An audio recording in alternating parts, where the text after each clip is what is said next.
नमस्कार, मैं विकास कुमार आप सबका हार्दिक स्वागत करता हूं तर्क द लॉजिक में। यह बिहार सीरीज का चौथा वीडियो होगा और मैं इसमें आपको बताने वाला हूं बीडीओ, सीओ और दरोगा के द्वारा किए गए भ्रष्टाचार के बारे में। सबसे पहले शुरुआत करते हैं बीडीओ। बीडीओ यानी ब्लॉक डेवलपमेंट ऑफिसर, विकास पदाधिकारी, जो कि प्रखंड का होता है। यह पूरे प्रखंड स्तर पर कमीशनखोरी के मामले में सबसे बड़ा खिलाड़ी होता है। अब देखा जाए कि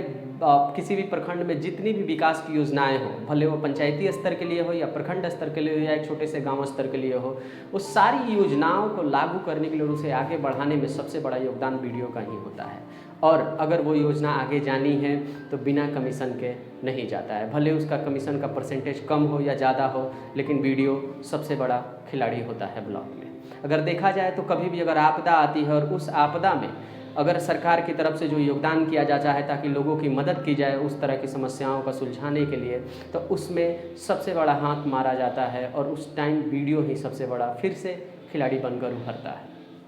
पहले भी मैंने पंचायती स्तर पर जो काम हो रहे थे उसमें बीडीओ की हिस्सेदारी की बात की थी और इसमें भी होता है, भले वो इंदिरा आवास योजना हो या किसी भी तरह की योजना आती है, सब में उसकी एक हिस्सेदारी बंधी होती है। अब हम बात करते हैं सीओ का। सीओ का देखा जाए तो अधिकार क्षेत्र थोड़ा सा बीडीओ से कम होता है और उसमें उसको योजनाओं में हिस्सेदारी मिलने के चांसेस कम रहते हैं। लेकिन बिहार में जितने भी ज़मीन से संबंधित कोई भी कार्रवाई होती है, अगर कोई ज़मीन एक दूसरे को बेचा जाता है और बेचने के बाद अगर उस ज़मीन का जो नाम का हस्तांतरण होता है, जिसे कि हम दाखिल खारिज बोलते हैं, म्यूटेशन बोलते हैं, यानी एक व्यक्ति ने बेचा और एक व्यक्ति ने खरीदा, तो जिसने बेचा उसके नाम से उस ज़मीन को खरीदे हुए व्यक्ति के नाम पर करना होता है और जिसे दाखिल खारिज कहते हैं। और इस वक्त सीओ बिल्कुल बिना पैसे लिए कोई भी दाखिल खारिज को आगे नहीं बढ़ने देता है। सरकार ने व्यवस्था तो की है कि ऑनलाइन सारी व्यवस्था हो जाएगी, लेकिन ऑनलाइन होने के बाद भी इन अधिकारियों का सिग्नेचर, इन अधिकारियों का साइन और उनकी सहमति जरूरी होती है उस कार्य को पूरा करने में। और वहीं पर ये अधिकारी लोग अपना हाथ साफ करते हैं और कमीशन लेकर एक तरह से कहे तो भ्रष्टाचार को बढ़ावा देने में भरपूर सहयोग करते हैं। ब्लॉक में तीसरा और सबसे परोक्ष रूप से अगर देखा जाए तो भ्रष्ट नीति और भ्रष्ट कामों में संलिप्त रहने वाला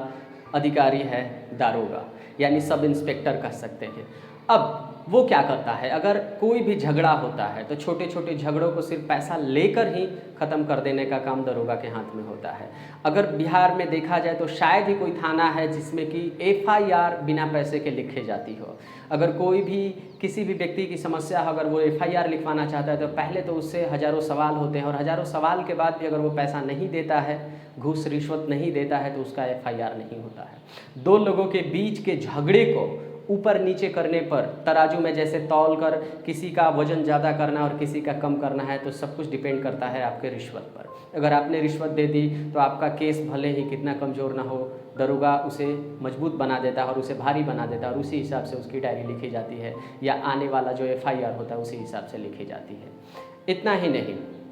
अब देखा जाए तो इसमें दरोगा वगैरह की जो मदद करने वाले लोग कौन होते हैं, तो ऐसे बहुत सारे लोग जो अपने आप को युवा नेता कहते हैं, अलग अलग पार्टियों से जुड़े होते हैं, नए नए लड़के होते हैं, वो दलाली के काम को पूरी तरह से संलिप्त बनाने में मदद करते हैं। क्योंकि डायरेक्ट परोक्ष तौर पर दरोगा किसी से पैसा ले या ना ले, इन दलालों के सहारे ही वो बहुत सारे पैसे का लेन देन करता है और जिसकी खबर किसी को नहीं होती है। इतना ही नहीं, अगर कोई गांव भर का लड़का अगर कहीं जाकर नौकरी भी करने लग जाता है, सरकारी नौकरी लगती है, तो उसके वेरिफिकेशन के लिए आपका थाने में एक अर्जी आती है और जो वेरिफिकेशन बिना पैसे लिए हुए दरोगा नहीं करता है। अब इतना ही नहीं, अगर दरोगा का जो थाना है वो कहीं ऐसी जगह पर पड़ गया जहां आसपास नदी हो और जहां से बालू निकाला जाता है, तो फिर तो कहना ही नहीं है। वो दरोगा महीने में अपनी सैलरी का लगभग 50 से 60 गुना भी कमा लेता है और इसमें कोई दो राय नहीं। इतना ही नहीं, बिहार में लगता है कि शराब बंदी है, लेकिन शराब जितने धड़ल्ले से अभी मिलता है, हाँ थोड़े से अधिक रेट में मिलता है। और इसी का नतीजा है कि जो थाने के लोग हैं, यहाँ तक कि शराब पीते भी हैं बहुत सारे लोग बिहार में शराबबंदी होने के बावजूद भी, और शराब का जो पूरी तरह से हस्तांतरण होते रहता है इधर से उधर, सब उनकी मर्जी के हिसाब से ही होता रहता है। अगर वो चाह दे तो कहीं भी शराबबंदी जो लागू है वो पूरी तरह से लागू हो जाएगा, कहीं कोई नियम कानून नहीं तोड़ पाएगा, लेकिन वो नहीं चाहते हैं क्योंकि उनसे इनकी आमदनी होती है।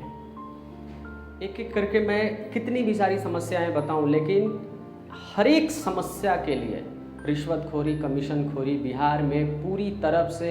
आज से नहीं बहुत समय से हो, भले वो किसी की भी सरकार हो, ये बंद नहीं हुआ है। और जिस तरह से माहौल है आगे आने वाले समय में भी नहीं बंद होने वाला है, क्योंकि हर एक अधिकारी, हर एक सिस्टम में बैठे हुए व्यक्ति के खून में, रगों में यह भ्रष्टाचार दौड़ रहा है और इसे ख़त्म करना इतना आसान नहीं। इतना ही नहीं, कृषि का अधिकारी हो, भले वो खाद बीज की बात है, उसकी भी धांधली होती है, उसे भी ब्लैक में बेचने की कोशिश की जाती है। कोई भी अधिकारी हो, वो अपने तरफ से भरपूर कोशिश करता है ताकि वो 2 नंबर का यानी काला धन बटोर सके। इसको लगता है कि आखिर भ्रष्टाचार से नुकसान क्या है, तो आप सोचिए एक उदाहरण से कि अगर सरकार की तरफ से 100 रुपये खर्च करने के लिए आते हैं आपकी किसी समस्या को सुलझाने के लिए, और उसमें से अगर वो 60 रुपये कमीशन में या ऐसे ही चला जाता है, कोई दूसरा कोई खा जाता है, तो आपकी समस्या का समाधान जो 100 रुपये की लागत का था, क्या पूरी तरह से हो पाएगा? नहीं, वो सिर्फ 40 रुपये की समस्या का समाधान होगा, बाकी समस्या फिर से बनी रहेगी और उसी समस्या के लिए फिर से सरकार को एक बार और पैसा देना पड़ेगा ताकि वो फिर से समस्या का समाधान कर सके। अब जो दोबारा फिर से एक ही समस्या के लिए जो बाद में पैसा होगा, वो पैसा किसका होगा? हमारा, आपका टैक्स, कर जो हम भरते हैं, वही पैसा दोबारा बार बार दूसरे लोग रिश्वत या कमीशनखोरी में खा जाते हैं और हम मुंह ताकते रह जाते हैं अपनी समस्याओं को हाथ में लेकर। मिलते हैं अगले वीडियो में, अब इससे थोड़े से बड़े अधिकारियों के कारनामे को लेकर, और तब तक के लिए बहुत बहुत धन्यवाद। अगर आपने हमारे चैनल को सब्सक्राइब नहीं किया तो सब्सक्राइब कर लीजिए, और इस वीडियो को अगर आपको पसंद आता है तो लाइक कमेंट करके सुझाव दें और शेयर भी ज़रूर करें।